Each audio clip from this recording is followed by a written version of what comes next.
안녕하십니까. 4.10 총격전 총선 D-8일 4월 2일 인사드립니다.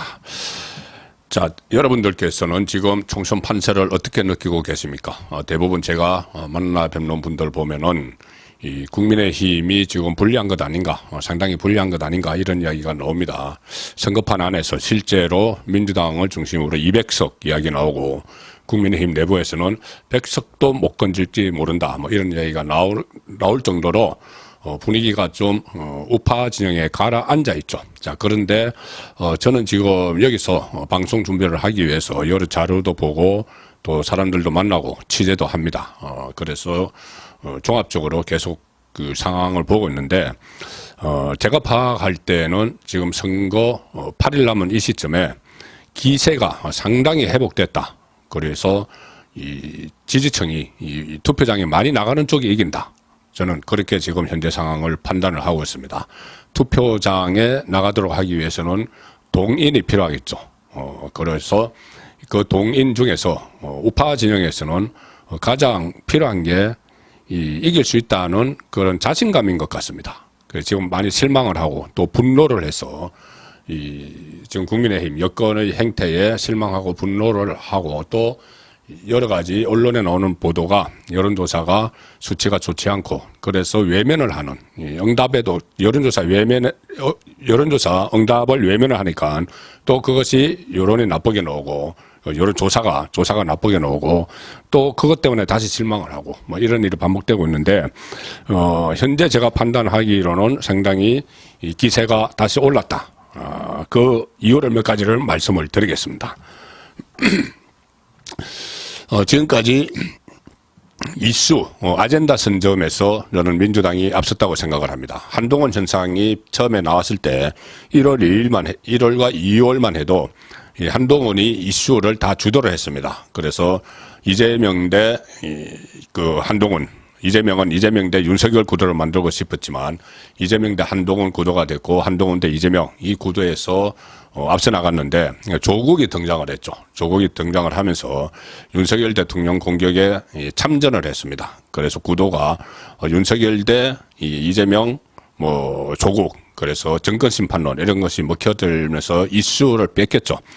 그리고 그 이슈를 뺏긴 이유가 이재명이 주창한 소위 이채양명주입니다. 이채양명주. 이게 뭐냐면은 윤석열 정권 심판하자 이렇게 주장을 하면서 소재 메뉴거리로 내세운 것이 이채양명주인데 이태원 참사, 최수건 상병 사망 사건, 양평 고속도로 특혜 의혹, 괴담이죠.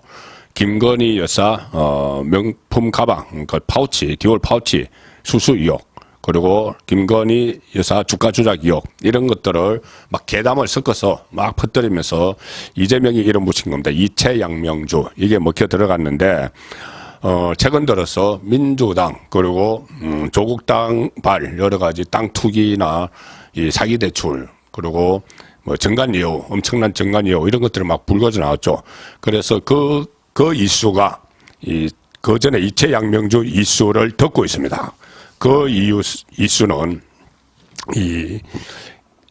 이원모 국민의힘 경기 용인갑 후보죠. 검찰 출신 이원모 후보가 대일량과 통화해서 이름을 붙였는데 이렇게 이름을 붙였습니다. 새로운 이슈 양박공식 그러니 이채양명주는 지고 양박공식이 뜬다.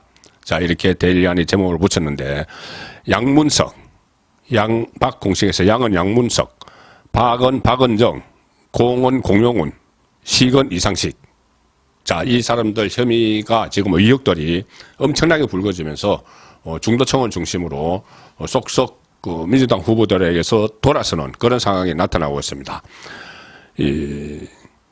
양문석 경기 안산 상록갑 후보 새마을 금고 사기 대출 의혹, 또 조국 당의 비례대표 1번 박은정 의 부부 논란, 퇴직 후 변호사로 남편 이종건이 다단계 업체 변론을 맡아서 41억 원, 정관 범죄, 조국은 정관 범죄라고 이야기했죠. 정관 예우가 아니고 그 의혹, 그리고 공용훈은 경기 하성을 자녀 부동산 증여 논란 및 취업 특혜 의혹, 그리고 이원모 그 용인갑에 나선 이상식 민주당 후보 배우자의 그 어떤 이우환 화백 위작을 유통을 했다 미술품 그 의혹 속에 다 들어가 있는 것이죠. 자, 그래서 이 양박 공식 이 논란으로 지금 민주당은 이 지지표를 상당히 지금 까먹고 있는 그 상황인데 이것이 여기에다가 제가 양박 공식 이렇게 이원모 후보가 이야기를 했는데 제가 하나를 더 붙이겠습니다. 지금 그 좌파를 자중질환에 빠뜨리고 있는 또 한 사람의 인물이 있죠. 바로 막말 김준혁 수원정의 김준혁입니다. 김준혁 이 뭐 역사학 교수라고 해서 뭐 정조 그 이재명을 정조 대왕에 빗댔던 그 사람이죠. 김준혁이 최근 들어서 막말을 엄청나게 과거에 했던 그 말도 안 되는 망발 같은 그건 이런 말들이 지금 다 회자가 되고 있습니다. 그래서 이것이 상당히 지금 표를 깎아 먹고 있는데 그래서 저는 수원정 김준혁까지 합해서 양박 공식 김 이 다섯 사람입니다. 다섯 사람이 이 좌파를 자중 질환에 빠뜨리면서 이 우파 승리의 미끄럼을 제공을 하고 있다. 이 좌파 입장에서 보면 오적이죠. 좌파의 오적이 되는 거죠. 양박 공식 김. 자, 이 사람 한 이야기는 입으로 다 담기도 어렵습니다. 담기도 어려운데 일단 오늘 이하여대에서 이 김준혁 후보에 대해서 사퇴 요구뿐이 아니라 법적 조치를 하겠다고 예고를 했습니다. 김준혁이 이런 말을 했죠. 이하여대 초대 총장 김환란 여사가 미 군정 시기에 이화여대 학생들을 미군들한테 성상납시키고 그랬잖아. 2022년 이 김용민 막말하는 김용민 그 유튜브에 나와서 한 말입니다. 그래서 이대에서 사퇴 요구가 일어나고 있고 또 심지어 뭐 다른 것은 소개도 못 드리겠습니다. 이 박정희 전 대통령이 일제 강점기에 정신대 종군 위안부들을 상대로 뭐 어떻게 했다 뭐 이런 이야기들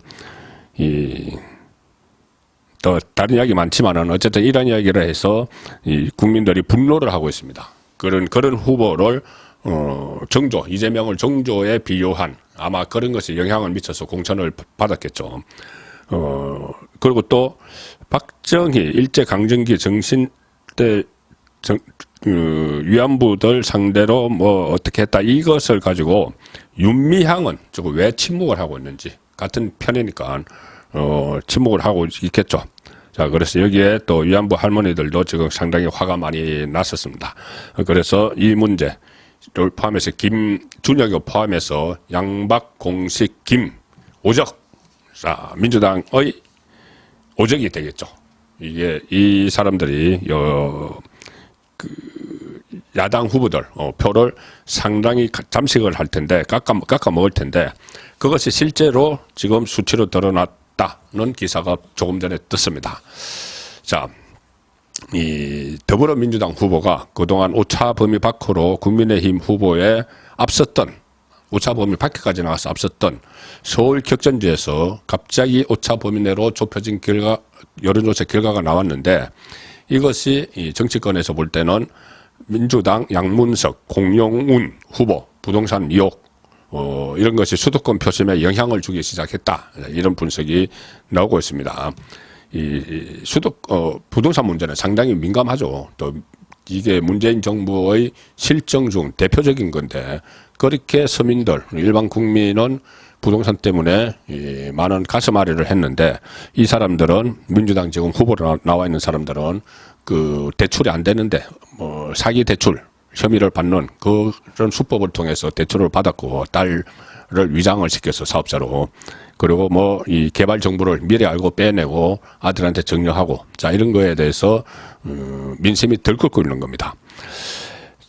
KSOI 한국사회여론연구소가 CBS 노컷뉴스 의뢰로 조사를 했는데 28, 29일이니까 최근입니다. 서울 영등포갑 지역구 최현일 민주당 최현일 44.7 국민의힘 이 김영주 40.6 오차범위 안에 들어와 있죠. 이게 다른 조사에서는 전부 다 오차범위 밖에서 김영주 후보가 원래 민주당 국회의원이었는데 컷오프 되고 나서 국민의힘 공천을 받았죠. 그래서 영등포 구청장을 했던 최현일 후보에게 상당히 밀려 있었는데 오차범위 밖으로 이번에 이 양문석 공룡은 건이 터지고 나서 줄어들었다는 겁니다. 격차가. 자, 그래서 중도층을 중심으로 아마 이런 현상이 벌어지고 있다는 분석이고, 서울 동대문 조사에서도 장경태 이 조사는 여론조사 공정위 데일리한 의뢰로 한 겁니다. 31일. 동대문 성인 500명 대상인데 민주당 장경태 47.5, 국민의힘 김경진 44.0, 이 역시 오차범위 안에 들었습니다. 그전에는 상당히 많이 차이가 나는 그 지역이었죠. 그래서 우선 당장 확인된 것은 이 두 곳인데, 이 외에도 여러 곳에서 지금 속속 역전극이 펼쳐지고 있다. 자, 이런 관측이 나오고 있습니다. 자, 이 상황에서 기존의 여론조사를 완전히 그 반전시키는 그런 조사 결과가 나왔죠. PMI, 한국경제신문이 PMI에 의뢰해서 실시한 조사인데, 그 조사에서는 지금까지 했던 ARS 조사나 전화면접조사, 여기는 응답률이 상당히 낮죠. 이것보다 응답률이 상당히 높은 이 설문조사, 일종의 그 휴대폰 문자 메시지를 통한 설문조사 해서 응답률이 한 50%까지 올라갔는데, 그 응답률이 높은 조사 결과를 보니 기존의 결과와는 완전히 달랐다. 이런 분석이 있었죠. 이 한국경제신문과 PMI가 다른 여론조사 결과와 달랐던 지역구는 서울 용산, 서울 중승동갑, 경기 하남 이런 지역이었습니다. 용산에서는 가령 MBC, 코리아 리서치 조사에서는 민주당 강태웅 42, 국민의힘 권영세 41 이렇게 강태웅이 소폭 앞섰는데, 한국경제신문이 이 50% 응답률을 확보하는 방식으로 하니까 오히려 권영세 후보가 37.4, 이 강태웅은 25.3, 10%포인트를 오히려 앞서는, 자, 그런 결과가 나왔습니다. 서울 중구 성동갑도 한국일보, 한국리서치 거전 여론조사에서는 전현희 이 민주당 37, 윤희수 국민의힘 30 이렇게 됐고, 이거보다 더 차이가 난 걸 조사됐는데, 한국경제신문 PMI 조사에서는 오히려 윤희숙이 이 39.8을 기록해서 전현희 34%보다 더 많은 지지를 받는, 완전히 뒤바뀌지는 이런 조사 결과가 나온 거죠.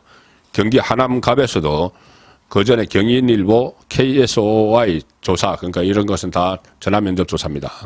이 응답률이 한 10% 정도밖에 안 되는, 이 조사에서는 추미애가 47.8, 이용, 국민의힘 이용이 43.2로 한 5% 정도, 그 4%, 3, 4% 뒤지는 걸로 나왔는데, 이 한국경제신문 PMI 조사에서는 오히려 이용이 37.8, 추미애가 37.5. 자, 대체가 됐습니다. 그래서 이 다른 지역도 그러면 PMI 조사라면 어떻게 될지 관심을 모았는데, 갑자기 여론조사 공표가 중단이 됐습니다. 이렇게 응답률이 높은 조사 결과, 기존의 조사가 막 뒤집히니까 김호준도 여론조사 꽃이라는 아주 편향된 여론조사 회사를 운영을 하고 있죠. 김호준이 뉴스공장에서 문제를 삼았습니다.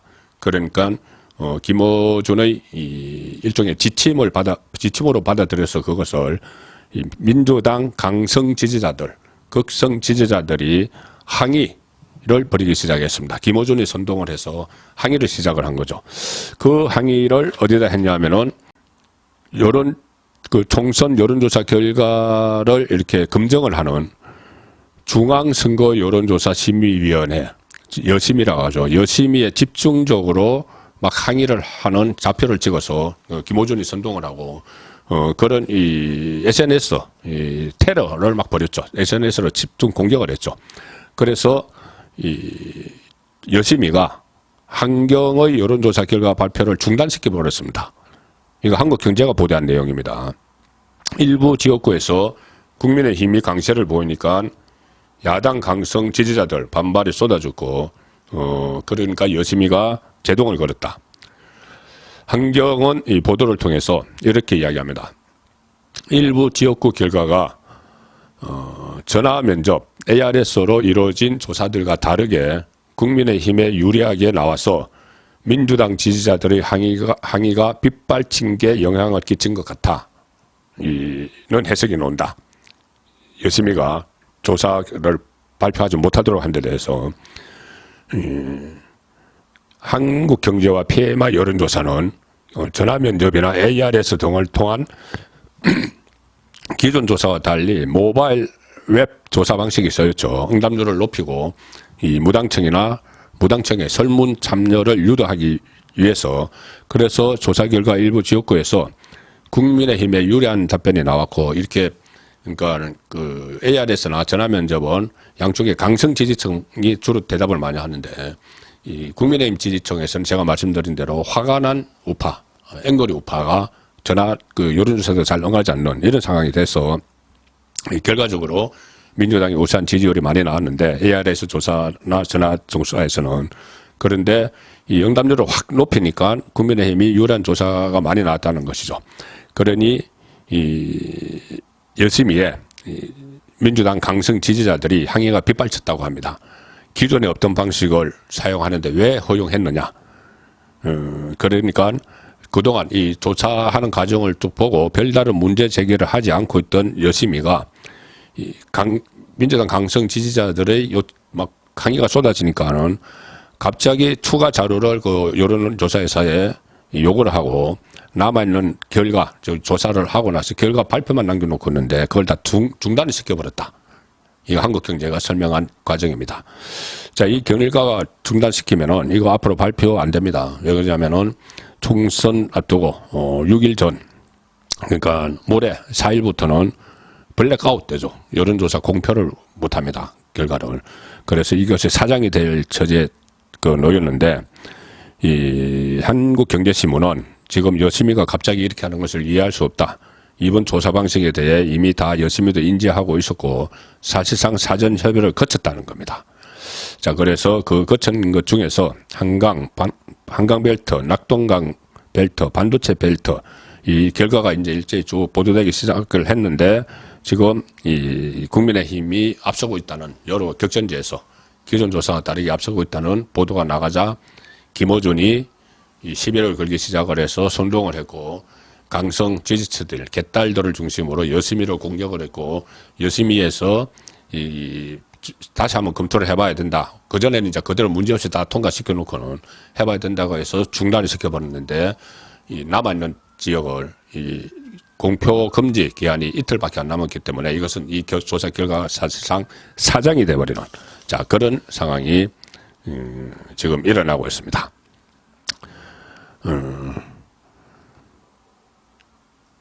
여심이 관계자가 PMI를 찾아와서 이렇게 이야기했다고 합니다. 우리도 부담되니 남은 조사는 공표하지 말아달라는 취지로 말을 했다고 합니다. 그래서 여론전에서 항상 앞서 있는 이 개딸을 비롯해서 강성 지지층들이 누가 좌표를 찍어주면 거기 가서 일방적으로 막 공격을 하죠. 그래서 이번에는 김어준이 또 좌표를 던져줘서 이 강성 지지층이 열심히 중앙선거 여론조사심의위원회 활동을 지금 방해를 하는, 그리고 결국은 국민의힘에 유리한 조사가 더 못 나오도록 하는 그런 일종의 생떼를 썼는데 그것이 일단은 먹혔습니다. 왜 그러냐면은 시간이 없기 때문에, 당장 여론조사 공표 금지 기간에 들어가기 때문에 더 이상 이 PMI 조사는 우리가 받아볼 수가 없는 것이죠. 그렇지만 그 조사 결과를 가린다고 해서 총선 결과까지 가리지는 못하는 것이죠. 그래서 지금 다시 정리해서 말씀드리면은 그동안 한동훈 현상으로 상당히 1, 2월 좋았다가 또 3월 들어서 좀 침체하기 시작을 했는데, 그 여러 가지 이슈를 베껴서 그렇습니다. 근데 4월 들면서 3월 말부터 4월 지금 2일입니다. 4월 들어서 다시 기세를 바짝 올리고 있는 그런 상황이라는 것을 정리를 보고를 드립니다. 4.10 총격전이었습니다.